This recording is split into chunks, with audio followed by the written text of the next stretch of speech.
भगवान महावीर और राजा प्रसेनजित।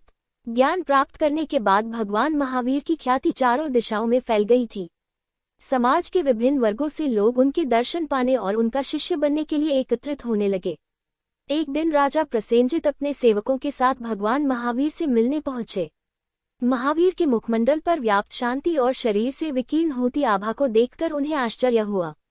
वह भगवान के सम्मुख जमीन पर बैठ गए और उन्हें नमन करने के बाद बोले, हे प्रभु, मेरे पास वो हर एक चीज है जो कोई मनुष्य इस दुनिया में प्राप्त करना चाहता है।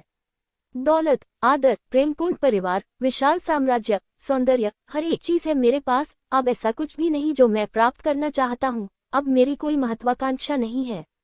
लेकिन फिर भी जब मैंने आपके बारे में सुना तो मुझे लगा जैसे कि मैं अपूर्ण हूँ, अधूरा हूँ। मैंने सुना है कि आपने समाधि जैसी कोई चीज प्राप्त कर ली है। क्या मैं भी इसे प्राप्त कर सकता हूँ?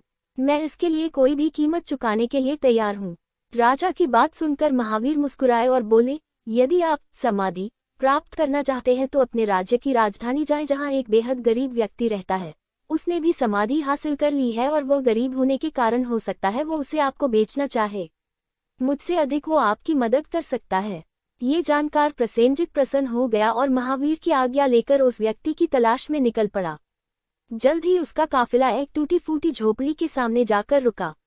सैनिकों की आवाज पर एक व्यक्ति झोपड़ी में से निकला। राजा बोले, इन बैलगाड़ियों में अपार धन व हीरे जवाहरात हैं, तुम ये सब ले लो और चाहिए तो वो भी बोलो, लेकिन इन सब के बदले तुम मुझे समाधि दे दो। गरीब व्यक्ति राजा की बात सुन अचरज में पड़ गया और बोला, ये संभव नहीं है महाराज।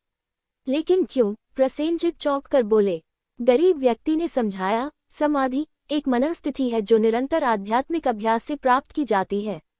दुनिया की सारी दौलत भी इसे खरीद नहीं सकती। आप ही बताइए, क्या आप प्रेम को खरीद सकते हैं? क्या आप किसी का स्नेह क्रय कर सकते हैं? आप एक महान राजा हैं, मैं आपसे प्रेम करता हूँ, आपका आदर करता हूँ, मैं आपके लिए अपना जीवन दे सकता हूँ, लेकिन भला मैं आपका अपनी भावनाएं कैसे दे सकता हूँ? राजा समझ गए कि समाधि कोई वस्तु नहीं जिसे खरीदा जा सके, उसे तो अपने तप के बल पर ही प्राप्त किया जा सकता है। वे फौरन भगवान महावीर के पास वापस लौटे और उसी दिन से उनके शिष्य बन गए।